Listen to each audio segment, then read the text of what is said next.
Começa agora o programa Transição, a visão espírita para um novo tempo.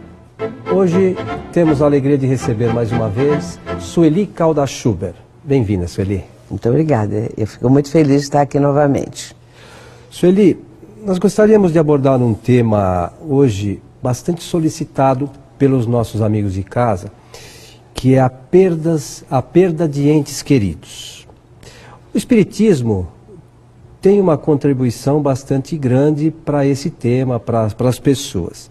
Mas o que você poderia dizer inicialmente sobre a morte, Sueli? Qual é a sua visão sobre a morte? A visão da doutrina. Nós sabemos que a doutrina espírita tem um esclarecimento muito pleno de esperança, de certezas também, para tratar desse assunto, morte. Inclusive nós podemos dizer que até hoje ninguém morreu. Se nós formos olhar a alma imortal, o que morre, que extingue, é o corpo físico, que se torna uma veste imprestável, mas o espírito propriamente dito prossegue a sua vida, não é pleno de vida. E por isso nós podemos dizer, quem é que morre? Ninguém. As pessoas não morrem, o ser humano não morre. Morre, se extingue o corpo físico. Esta é uma frase muito interessante, até hoje ninguém morreu, de Humberto Roden. E eu tenho muito, lido os livros dele já há muitos anos e gosto dessa frase porque ela expressa realmente uma realidade. As pessoas imaginam que com a partida de um ente querido, ou a morte, digamos assim, cessou tudo, que não se tem mais esperanças, que não mais se encontrarão, que há aquele sentimento de amor, tudo aquilo que foi vivenciado estaria também morto, extinto, nada seria recuperado. Entretanto, a doutrina espírita veio mostrar e comprovar que a vida continua. Nós podemos falar isso durante toda a nossa conversa desse programa, porque realmente temos que, aos poucos, ir mostrando essa visão da doutrina para que esta perda, chamada perda, seja apenas um tempo de distanciamento, como alguém que viajou para longe, para um outro país. É isso que a doutrina espírita nos mostra. Mas mesmo assim, mesmo para os espíritas, vamos dizer assim, o desencarne dos seus entes queridos trazem uma certa tristeza, sobretudo para as mães. Né? O que você teria a dizer para essas pessoas? Claro que é uma dor muito grande, porque a ausência da pessoa e muitas vezes a forma da desencarnação, como na doutrina nós usamos essa expressão, esse termo, com a desencarnação ou a morte daquela criatura amada, vai ficar um vazio muito grande. Para as mães, isso tem sido dito como a maior dor que existe. É como se uma parte da pessoa, de repente, desaparecesse. E mesmo para os espíritas, nós não estamos dizendo que os espíritas não têm sentimentos, não ficam com saudade, não sentem a falta da pessoa, sentem as mesmas coisas. Só que tem que, com o esclarecimento da doutrina, nós temos também uma esperança. Porque o Espiritismo abre essa porta de esperança, a certeza, sobretudo, de que nós vamos reencontrar com aquele ente amado. Nada ficou perdido, nem o sentimento, nem as vivências, experiências que foram vivenciadas na família ou no contato com aquela pessoa, tudo isso vai prosseguir.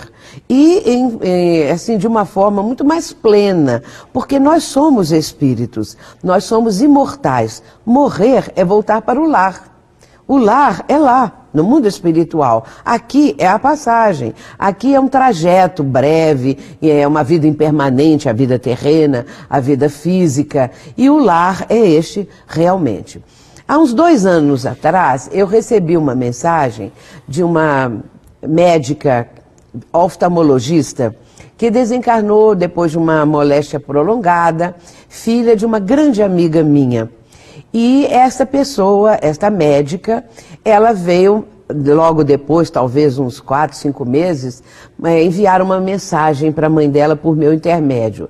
Eu quero dizer que eu não sou Chico Xavier, não sou Divaldo Franco, não tenho essa faculdade de psicografia tão assim trabalhada que possa ficar trazendo notícias dos entes queridos para não abrir uma expectativa nos nossos telespectadores. mas aquilo, por aquela mensagem, porque realmente uns elos muito intensos entre nós. Durante a enfermidade desta médica, eu apliquei passes nela muitas vezes, nós conversávamos e estabeleceu-se entre nós uma amizade, uma afetividade muito grande, que eu já tinha com a mãe. Então ela mandou essa mensagem e na certa altura da mensagem ela diz assim: aqui não há essa correria que existe aí no plano físico. Aqui não tem isso de termos que correr, trabalhar e voltar para casa, porque o lar é aqui. Eu estou no lar, não preciso correr. Então eu achei isso muito interessante e realmente começamos a pensar: o lar é o lado de lá. Nós aqui estamos só na passagem. Fazendo um aprendizado. Talvez. Um aprendizado, experiências, porque nós fazemos testes, digamos assim, aqui no plano físico. Infelizmente, o que nós vemos é uma dificuldade muito grande de a pessoa vivenciar de uma forma digna, nobre, elevada, aqui as experiências terrenas. Mas, com o tempo a gente aprende. Mas o que acontece com o espírito após a morte? Bem, claro que vai depender da condição do espírito. Dependendo da condição do espírito, né? Dependendo da condição da criatura, do espírito, que vivenciou um tempo aqui na vida física, dependendo de como ele se portou, do que foi a sua conduta, o que foi as suas experiências, como ele amealhou tudo isso de conhecimentos, de amadurecimento, dependendo. Se a pessoa realmente aproveitou bem, plantou coisas boas, vai colher bons frutos do outro lado. Mas se a pessoa deu assim prevalência só aos instintos, à vida do corpo físico, aos prazeres e aos vícios, ela vai ficar mais apegada ao corpo, porque isso para ela é prazeroso, isso para ela é a finalidade da vida, enquanto que a vida não é essa. Nós temos que aprender a transcender esses aspectos do plano terreno. E do lado de lá, é claro que a pessoa muito apegada, ela vai sentir falta dessas situações todas que estava vivendo. E fica com seu pensamento, porque o que faz com que a pessoa seja feliz do outro lado, ou infeliz, ter uma boa condição ou uma condição mais difícil, é o processo mental.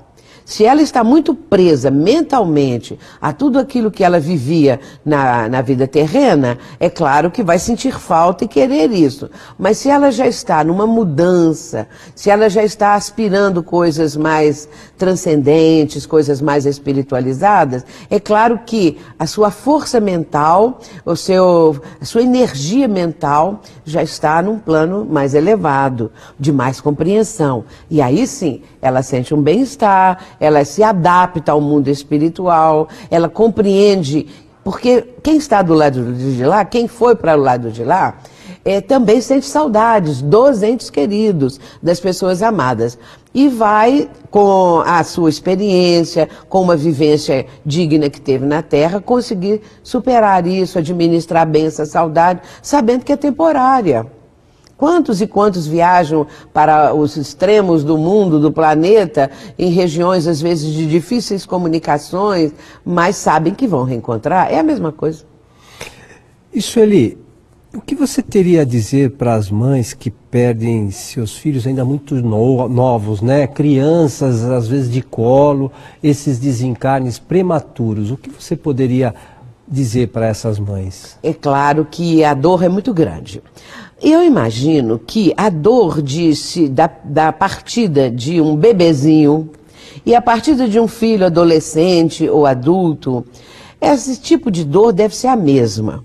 Da perda, vamos dizer assim, do vazio que vai acontecer pela falta daquela pessoa. No caso de uma criança, de um bebê, o que acontece? A fragilidade da criança faz com que aquele momento em que tudo era esperança, tudo era expectativa em torno da criança que chegou, que nasceu, que começa o seu processo de crescimento, essa volta desse espírito para o plano espiritual e extinta vida corporal de uma criança muito pequena, de tenra idade, né? Isso deve ser também um baque muito grande, um choque muito grande. Porque há esse vazio. Todas as pessoas falam isso, é como se tirassem qualquer coisa de dentro delas. Especialmente as mães, porque o período de gestação é um período assim, muito entranhado entre mãe e feto e criança, não é? E espírito que está reencarnando. Portanto, deve ser assim uma dor muito grande. Mas nós podemos dizer para essas pessoas, dentro de tudo isso que a doutrina espírita esclarece, que é uma partida, uma separação momentânea. E que talvez até esse espírito retorne. É comum que uma criança recém-nascida, que ou nasça já morta, ou daí a um tempo, poucas horas, alguns meses, a criança desencarna. Pode ser que este espírito volte, pode ser que seja um complemento necessário de reencarnação por causa da situação anterior, da reencarnação anterior. Pode ser por isso. Nós estamos apresentando várias hipóteses, não é? E a ideia que a doutrina transmite, essa certeza de que nada fica perdido, que aquela criança, antes de ser nossa, aquele espírito, é de Deus. Nós estamos com eles por empréstimo de Deus. Criamos liames muito fortes, muito sólidos de amor com nossos filhos, com nossos entes queridos. Mas, acima de tudo, o projeto é o projeto divino. E essa compreensão facilita, dá uma certeza de que tudo continua, que nada está perdido, que aquele bebezinho, aquela criancinha, ela está amparada. A criança, o espírito da criança, é bom lembrarmos isso, não fica errante no mundo espiritual, não fica assim, como que espírito sem saber para onde vai. Pelo contrário, existem espíritos que são de alto nível espiritual, que são especializados nesse atendimento aos espíritos que desencarnam na forma infantil. Por quê? Porque psicologicamente eles se adaptaram, o espírito teve que se adaptar ao cérebro físico, com todas as limitações que um nascituro ou uma criança com um pouquinho mais de idade apresenta. O cérebro está ainda num processo todo de desenvolvimento. Claro que, desencarnando, o espírito está com o seu perispírito, que é o corpo fluídico do espírito, com a forma infantil. E toda a sua psicologia também, sentindo-se criança. É claro que ele vai precisar de um tempo para reverter tudo isso. Se for um espírito muito evoluído, consegue reverter em pouco tempo no mundo espiritual. Mas como a maioria não é, existem locais apropriados no mundo espiritual aonde ficam os espíritos ainda com essa morfologia, com esse aspecto infantil, e ali eles vão, sob a proteção de espíritos bondosos, eles vão aos poucos chegando à fase adulta, porque essa é a fase que os espíritos apresentam no mundo espiritual, numa visão geral. Então eles, lá no mundo espiritual também, eles passam por um, vamos chamar assim, amadurecimento espiritual para retornar à sua plenitude como espírito. Exato, é isso mesmo. É preciso que eles tenham um tempo, o espírito, que ele tenha um tempo para se adaptar à nova realidade. Primeiro, quando ele vai reencarnar, ele tem que se adaptar a esse processo reencarnatório. Ele está no mundo espiritual e vai voltar para a carne física. O que acontece? Ele vai ter que ter uma psicologia toda ela adaptada para isso. Também ele vai ter uma miniaturização do seu perispírito. O perispírito é fluídico, então não é difícil imaginar que ele possa passar por esse processo, que é todo um processo mental, que é todo um processo também administrado pelos benfeitores espirituais, se a pessoa merece, não é? Porque existem aquelas reencarnações que são compulsórias, que são mais difíceis, mas mesmo assim são processos da reencarnação por automatismo.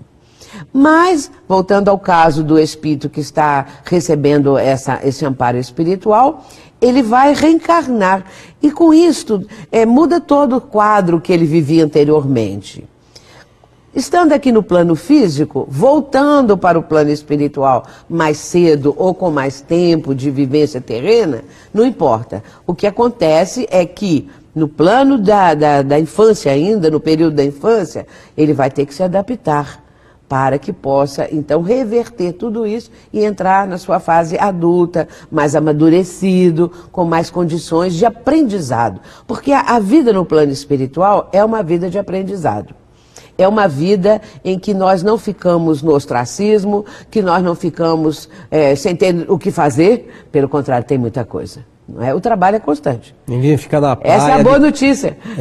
Ninguém fica na praia sentado lá na cadeirinha, não, tomando uma cervejinha. Nada, de jeito nenhum. Tem trabalho como aqui, tem um trabalho de ordem espiritual muito belo, muito intenso, e a própria pessoa o próprio espírito vai reconhecer que ficar parado é a pior coisa que existe. Sem ter o que fazer, já pensou, sem perspectiva, sem ter um horizonte novo, sem saber que pode progredir sempre. Vai ficar ali estacionado naquele ponto, é uma visão pequena, né, tacanha, mas a doutrina mostra uma amplitude de vida, não é? Vida estuante, que vai pelos tempos afora. Sueli, nós vamos fazer um rápido intervalo e já retornamos.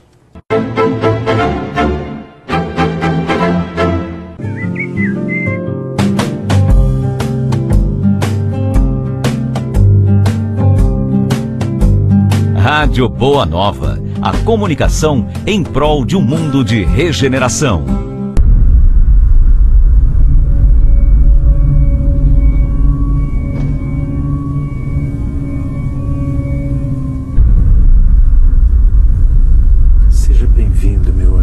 Não sou teu amigo. Quero justiça. Já acabei com ela. Agora eu quero ele.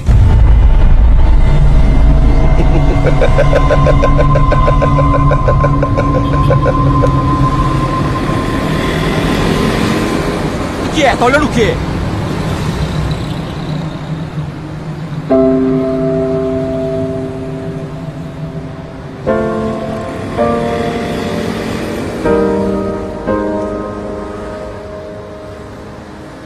Alguns livros podem mudar uma vida, outros, o que vem depois dela.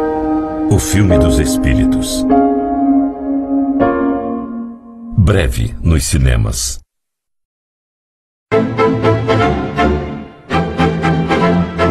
Estamos de volta com o programa Transição. Hoje conosco Sueli Caldas-Schubert, abordando o tema perda de entes queridos. Sueli, eu queria que você falasse um pouquinho sobre o CD que você e o nosso companheiro José Maria de Medeiros Souza fizeram justamente com esse tema que você... Sim, esse tema nós estamos abordando nesse CD exatamente para ajudar as pessoas, para esclarecer. Ele é muito didático, porque é de perguntas e respostas, não propriamente perguntas e respostas dos ouvintes. Perguntas que nós mesmos elaboramos, uma ou outra pergunta, um ouvinte ou outro também nos inspirou, porque é claro que a contribuição deles é muito importante. Mas procuramos esgotar o máximo possível o assunto e também trazer, assim, uma mensagem consoladora. Por isso nós temos também algumas mensagens de Emmanuel que são abordadas nesse CD, de Joana de Ângeles, para que assim o ouvinte possa se sentir mais confortado. Bom para ouvir no carro, bom para ouvir em casa, não é? Então nós fizemos esse CD, José Maria e eu. E onde os nossos amigos podem encontrar esse CD, Sueli? Olha, por hora, só com Zé Maria e comigo mesmo, porque nós ainda... Saiu agora, né, recente, e nós ainda não fizemos uma distribuição. Mas nós informaremos aos nossos amigos. Sueli, retornando aqui ao nosso tema, recentemente esteve nas telas o filme As Mães de Chico Xavier. O que você achou do filme? Olha, o filme As Mães de Chico Xavier é excelente. Eu sinto que o meio espírita não tenha correspondido quanto foi com o filme Nosso Lar. Perderam muito. O filme é muito bom. E o filme também traz uma mensagem contra as drogas, o suicídio. E isso é tão importante nos dias de hoje, quando nós vemos filmes tão violentos, ou tão, às vezes, eróticos, pornográficos, essas coisas todas. Um filme que fala de um tema desses e que apresenta o trabalho de Chico Xavier é algo notável. Já está nas locadoras. Quem não assistiu pode aproveitar e alugar o filme para poder... Ou comprar um DVD também, né? Sim, pois é. Exato. Ou comprar, melhor ainda. E também tem o livro, recém-lançado agora pela editora Intervidas, que o livro trata do filme, mas muito mais do que o filme. O livro é belíssimo. O livro é muito bem ilustrado, papel couché, o livro todo, e também traz as histórias verídicas das mães que foram interpretadas na tela. É um livro que deve ser também adquirido para que as pessoas possam ter uma noção de como funciona toda essa questão dos entes queridos. E o Chico Xavier, você teve muito contato com ele, ele psicografou muitas mensagens, mas principalmente no final da sua existência terrena, né, dessa última existência. O que você tem a dizer sobre na isso? última quadra da vida de Chico, nós vamos encontrá-lo num trabalho diferente daquele outro que exerceu durante muitos anos. Mas ali ele estava atendendo as pessoas diretamente no trabalho consolador e esclarecedor. Porque o Espiritismo não apenas consola, ele esclarece.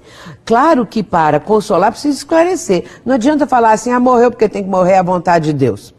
Isso não esclarece nada. Mas que Deus, que vontade é essa que meu filho desencarnou de uma forma trágica, né? Ou isso ou aquilo. Mas o Espiritismo, então, vai esclarecer o porquê. O importante é esse porquê. Por que acontece desse jeito? E as cartas do Chico, cartas consoladoras, esclarecedoras, os espíritos vinham e davam notícias de como estavam no plano terreno. Esse trabalho do Chico foi feito mais nessa última quadra, né, da vida terrena dele. E as mães eram em número incalculável, toda semana. Eu mesma assisti muitas vezes a presença daquelas senhoras, daquelas mães sofridas, e Chico lendo as cartas, depois já com a voz muito fraquinha, lendo a carta e as mães soluçando, identificando os filhos. Uma coisa muito, muito bonita e muito comovedora. E hoje, Sueli, a gente não vê tantos médiuns com essa aptidão, como você mesmo colocou, você recebeu uma mensagem de uma senhora que desencarnou para a mãe e tal. Por que hoje não tem tantos médiuns com essa mesma condição mediúnica, Sueli? Não é só hoje. Se você olhar a história da humanidade e a história da mediunidade propriamente, você vai verificar que os médiuns com essa especificidade mediúnica são raros. Exatamente porque é uma especificidade mediúnica. Nem todos os médiuns têm uma condição de captar datas, nomes, endereços, porque isso é uma coisa específica do médium. E a mediunidade de forma geral, os médiuns podem psicografar mensagens, orientações, mas captar esses aspectos que eu mencionei, esses são mais difíceis. E Chico tinha isso por excelência. Alguns médiuns possuem essa capacidade, essa especificidade mediúnica, mas a maioria não. E uma carta, por exemplo, de um ente querido que está no mundo espiritual para uma pessoa encarnada, sem essas datas, sem coisa alguma, a família só vai identificar se houver ali algum tipo de palavreado, de gíria às vezes, de forma de se expressar, assim que eles vão identificar o ente querido. Algum detalhe específico, Detalhe específico de algum acontecimento, mas não propriamente com as datas, porque isso é mais difícil, embora exista. O que acho até interessante, porque aí mostra que nós precisamos observar bem quem são estes que estão trazendo essas comunicações, com essas datas, com isso tudo, porque, sendo uma especificidade, eles estão num trabalho que vai atender as pessoas sofridas, as pessoas que precisam de consolo e esclarecimento. E isso é bom, né? Porque tendo essa possibilidade, as pessoas ficam mais felizes, mais confortadas. Agora, dada essa dificuldade de se encontrar médiuns com essa capacidade, existe hoje alguma outra maneira que os entes queridos tenham um contato com os seus... as pessoas que ficaram aqui tenham contato com os seus entes queridos que retornaram para a espiritualidade?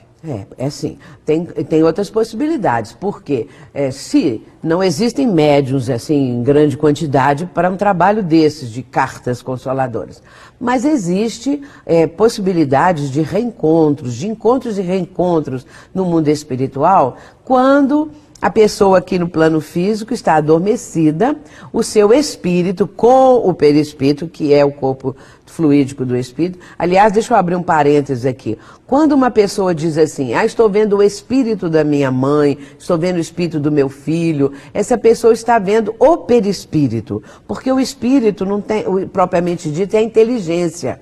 Então, é uma luz, é uma chama, ele não tem uma forma. A forma é essa do perispírito, que é um corpo, só que é um corpo fluídico. E, portanto, fechando o parêntese, a pessoa adormecida, ela vai se afastar um pouco do corpo físico, penetrando na dimensão espiritual e pode encontrar com o seu ente querido. E nesse caso, não quer dizer que ela vai morrer, que afastou do corpo, não. Porque existem os laços fluídicos que ligam o perispírito ao corpo físico. E hoje em dia isso até é mostrado em filmes, em livros, é chamado de cordão prateado, que é o último laço a ser desfeito quando da desencarnação. Portanto, a pessoa pode ter encontros no mundo espiritual, pode perceber a pessoa do seu ente querido dentro do seu lar ou na sua própria vida. Então, existem assim aspectos que vão atenuar a dor, né? Minimizar um pouco aquela falta e fazer com que haja uma suavidade maior na vida da criatura. Isso pode. Então quer dizer que aquelas pessoas, porque nós recebemos no programa muitos e-mails, muitas solicitações de psicografia, e as pessoas inclusive relatam que durante o sonho parece que estiveram com seus entes queridos e tal. Então eles tiveram realmente com os seus entes queridos, eles tiveram esse contato, claro, e a mensagem que eles tenham recebido desses entes queridos é verdadeira. Claro, claro, porque é uma coisa assim tão forte e com tanto detalhe às vezes, e a pessoa percebe a presença daquele ente querido, e isso é um encontro, porque existem os sonhos, que são sonhos fisiológicos, decorrentes das coisas do dia a dia, e existem os sonhos espirituais, que são os encontros.